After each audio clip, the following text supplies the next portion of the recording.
Assalamualaikum warahmatullahi wabarakatuh. Jumpa lagi dengan saya, Freddy Sudaryanto, seperti biasa di seputar info.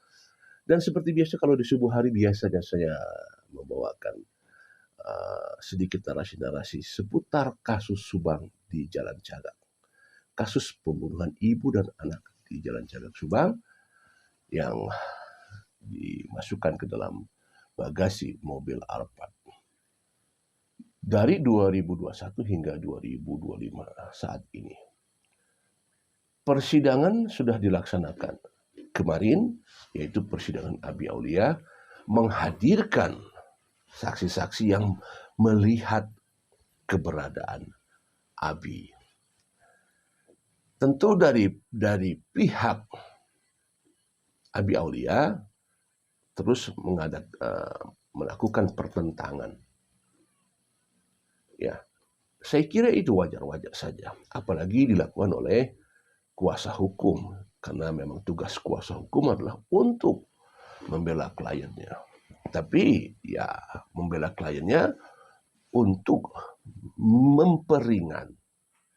Tujuannya adalah untuk memperingan hukuman seperti itu. Kalau misalkan mereka menginginkan hal yang dikatakan bahwa memang itu tidak ada, mengatakan bahwa Ramdhanu berbohong, mengatakan bahwa saksi-saksi itu misalkan patut dicurigai, atau mungkin diduga ada saksi bayaran dan sebagainya, gampang saja jawabannya. Jawabannya adalah tinggal buktikan saja. Kalau ada keraguan seperti itu, ya tinggal buktikan saja. Contoh halnya kasus Pina. Kasus Pina itu ada memang dalam penegakan hukum yang memang kesalahan dari penegakan hukum hingga akhirnya Peggy dibebaskan. Ya itu apa? Silakan, upaya hukum itu dilakukan. Kenapa? Karena ada keraguan.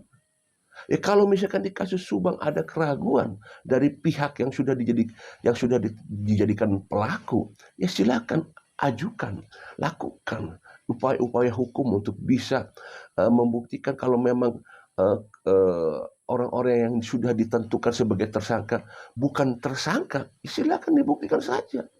Seperti halnya kasus Pina. Kan begitu. Gampang sebenarnya. Ya. Bisa tidak membuktikan bahwa orang-orang yang sudah jadikan pelaku, mereka bukan pelakunya. Pak Yosef, Ibu Mimin, Abi dan Arigi. Buktikan saja. Ya, kalau di kasus Pina ada upaya-upaya untuk menembus dengan hukum, ya, karena dilakukan upaya hukum dan banyak yang mau terjun ke sana. Ya, beberapa pengacara ikut terjun banyak ke kasus Pina. Apa di kasus Subang? Ada ketertarikan untuk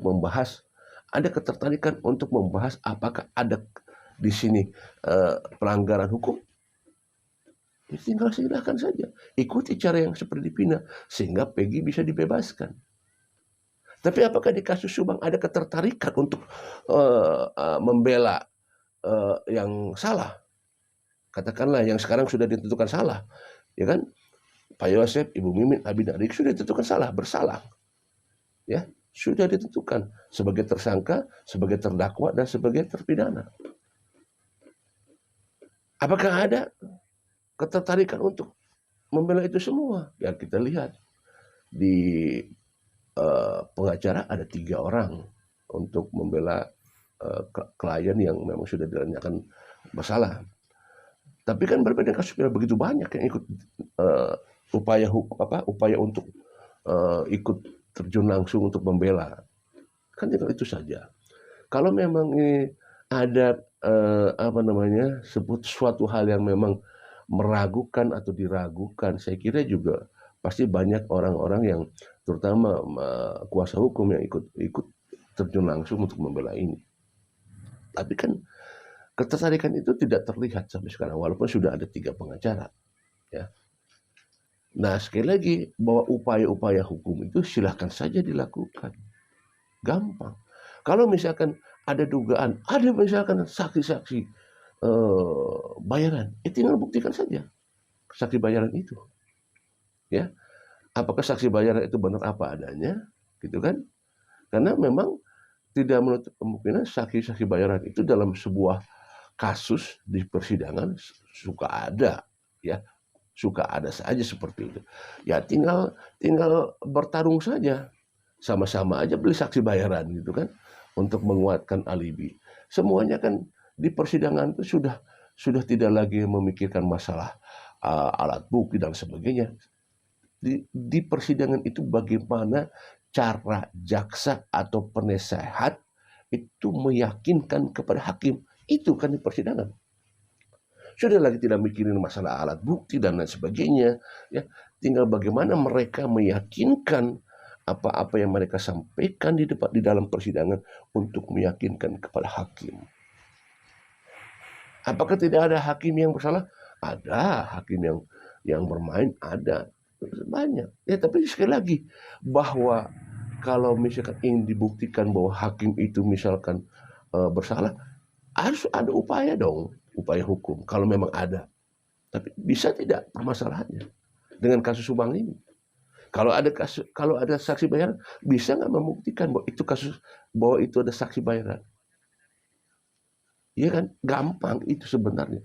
Terlihat jelas di persidangan. Kalau ada sesuatu hal yang janggal, yang ada yang mengatakan bahwa persidangan atau aparat yang ada di persidangan menyalahi aturan, menyalahi hukum, itu tinggal dibuktikan saja.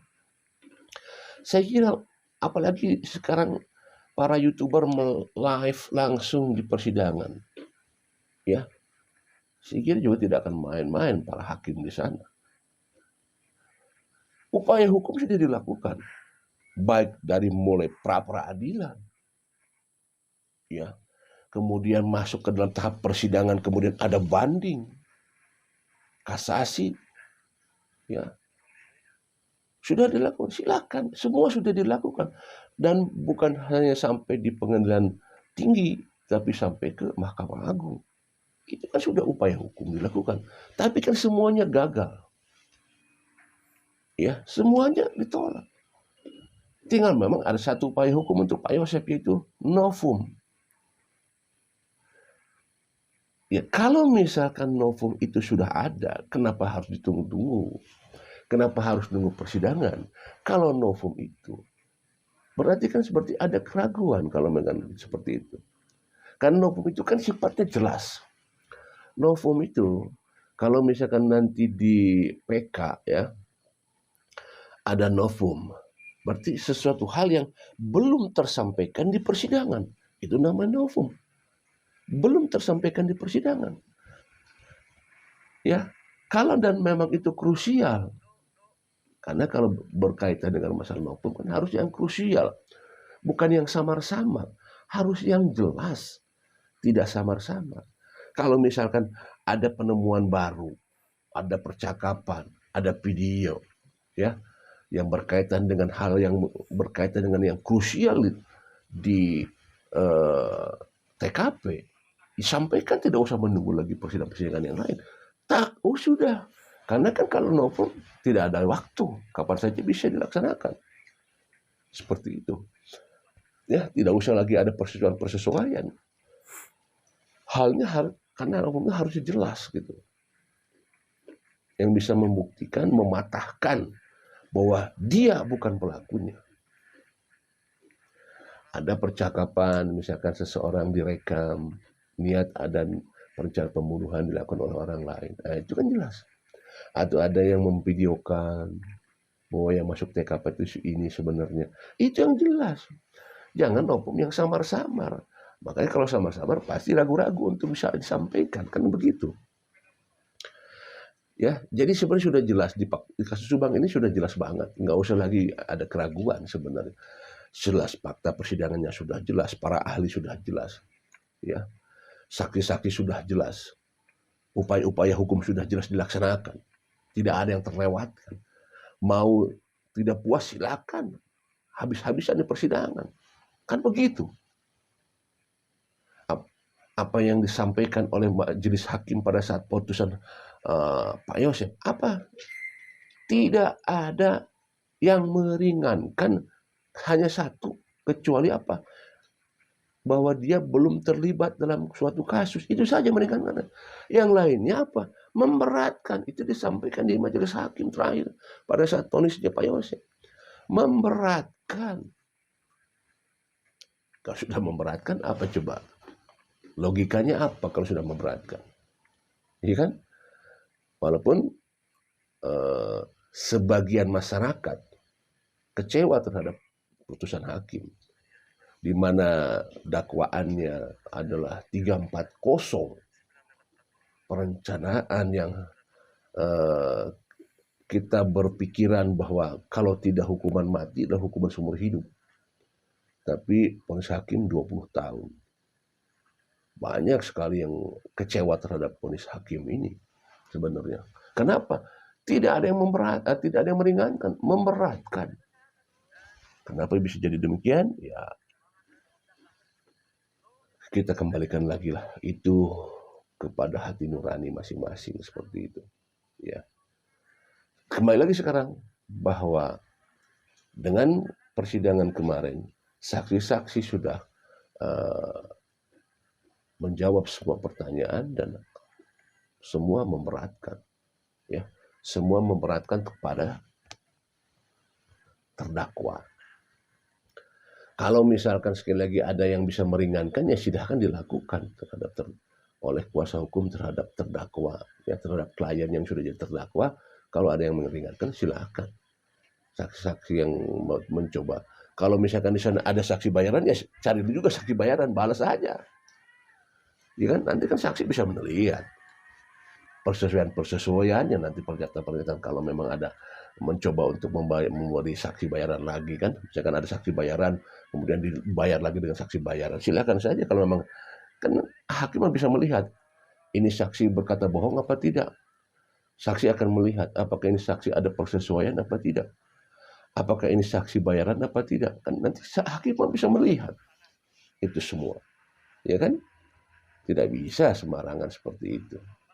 Ya, persidangan kemarin sudah kita lihat bahwa saksi-saksi memang memberatkan daripada terdakwa Abi Aulia. Kita tunggu saja persidangan-persidangan selanjutnya. Kasus Subang, saya katakan kemarin begini, ada dua kejahatan.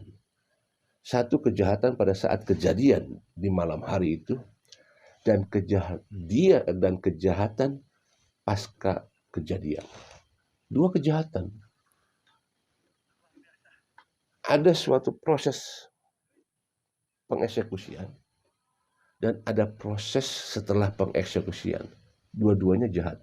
Yang kedua adalah di mana proses itu untuk menutupi, mengelabui, memburamkan siapa pelaku sebenarnya. Siapa pelakunya, bukan sebenarnya, siapa pelakunya. Sudah ada pelakunya di malam kejadian, kemudian diburamkan untuk supaya si pelaku yang malam itu melakukan pengeksekusian pasca kejadian diburamkan. Nah, inilah kejahatannya. Jadi kejahatan yang kedua itu kejahatan yang tidak terstruktur, kejahatan yang tidak terprogram pasca kejadian. Ya. Kejadian pasca kejadian pada saat pengeksekusian dan kejadian pasca pengeksekusian. Ya, maka saya katakan di video kemarin, kejahatan yang dilakukan pasca pengeksekusian ada kejahatan yang lebih, kalau saya katakan lebih sadis. Karena mereka mencoba untuk menutupi siapa pelakunya, membuat skenario, membuat lain sebagainya, pokoknya sudahlah. Dan itu yakin bukan dilakukan oleh satu orang. Ya, setelah melihat pelakunya ini, kemudian mengadakan diskusi dan lain sebagainya supaya pelakunya diburamkan. Bayangkan, kasus Subang ini kasus yang paling alot, yang satu periode, dalam masa periode mau dihilangkan, mau dihapuskan, case close. Tapi tangan Tuhan ikut campur karena Tuhan yang Maha melihat tidak rela melihat dua manusia ciptaannya dihabisi dengan tragis. Ya itu akhirnya ada pengakuan dari saudara Ramdhani. Makanya ya kita harus kasih apresiasi terbesar untuk saudara Ramdhani itu. Berani membuka. Dan perlu diketahui Ramdhani itu pengen mengebawa bukan pada saat tanggal 19 September 2025. Tetapi di awal-awal sudah mengatakan hal yang sama. Sebelum proses penyelidikan dialihkan kepada Polda Jabar, masih ditangani Polres Subang. Dan sudah ada pengakuan itu. Kan jadi pertanyaan sebenarnya, kenapa pada saat itu tidak lanjuti? Ada apa di situ? Ya, ada apa di sana? Ada kekuatan apa yang bisa membuat demikian? Ramdhani sudah ada pengakuan seperti itu. Ya, di awal-awal itu. Adakah intimidasi? Ramdhani di persidangan ada yang sampai bilang diinjak kakinya oleh kursi meja dan sebagainya. Ada kekuatan apa kalau misalkan sebuah institusi atau sebuah sehingga bisa membuat suatu hal yang sifatnya melanggar aturan, ada kekuatan apa di sana yang mendorongnya? Apakah ada kekuatan orang sipil yang mempengaruhi sebuah institusi? Kan gila ini, sadis banget ini kan. Ya, pelaku dilindungi gitu loh. Pelaku dilindungi. Pelaku yang kalau kita lihat dari rekonstruksi kan sadis banget itu. Bayangkan, masih dilindungi. Ada kekuatan apa? Kan ini sebenarnya kekuatan ini yang harus dibongkar siapa-siapa saja gitu. Ya. Harus dibongkar. Kita sampai sekarang masih belum puas. Siapa ini orang-orang yang masuk ke dalam jajaran obstruction of justice ini ya. Upaya untuk merintangi proses penyelidikan yang hingga begitu alot. Ini yang kita sampai sekarang belum puas. Diduga bahwa proses obstruction of justice itu muncul dari Kombes Pol Bapak Ibrahim Tompo yang mengatakan bahwa ada obstruction of justice. Yaitu diduga ada anggota yang ikut terlibat yang di tanggal 19. Itu disampaikan oleh Bapak Ibrahim Tompo, Kombes Pol. Tapi walaupun sudah memang Ibda Taryono dijadikan tersangka, tapi kita masih belum puas. Karena kita ketahui dan yakini secara logika bahwa obstruction, ya, perintangan itu tidak mungkin dilakukan oleh satu orang. Nggak mungkin. Apalagi sebuah kasus besar. Pasti lebih dari satu orang. 2 orang, 3 orang, 4 orang, 10 orang, 15 orang. Dan pasti melibatkan orang-orang kuat. Nggak mungkin kalau orang-orang lemah. Ya, kasus besar ini tidak mungkin hanya melibatkan orang-orang lemah. Pasti melibatkan orang-orang kuat. Orang-orang yang punya pengaruh kuat. Orang-orang yang punya biaya kuat. Materi kuat. Ya, pengaruh kuat. Politiknya kuat. Nggak mungkin sekali kalau hanya orang-orang biasa. Ini sanggup tidak menembus ini. Ini sebenarnya kasus Subang yang membuat penasaran kita semua. Ya, karena kalau kasusnya sudah jelas lah, itu kasus sudah jelas di persidangan, sudah tampak, sudah jelas, sudah nyata, ya, upaya hukum sudah dilakukan, sudah. Ini yang kejahatan yang kedua ini nih yang harus bisa dibongkar, gitu, menutupi, ya, memburamkan siapa pelakunya. Gerombolan inilah yang harus dihabisi sebenarnya. Ini kan gila banget sebenarnya. Kak Subang gila banget. Assalamualaikum.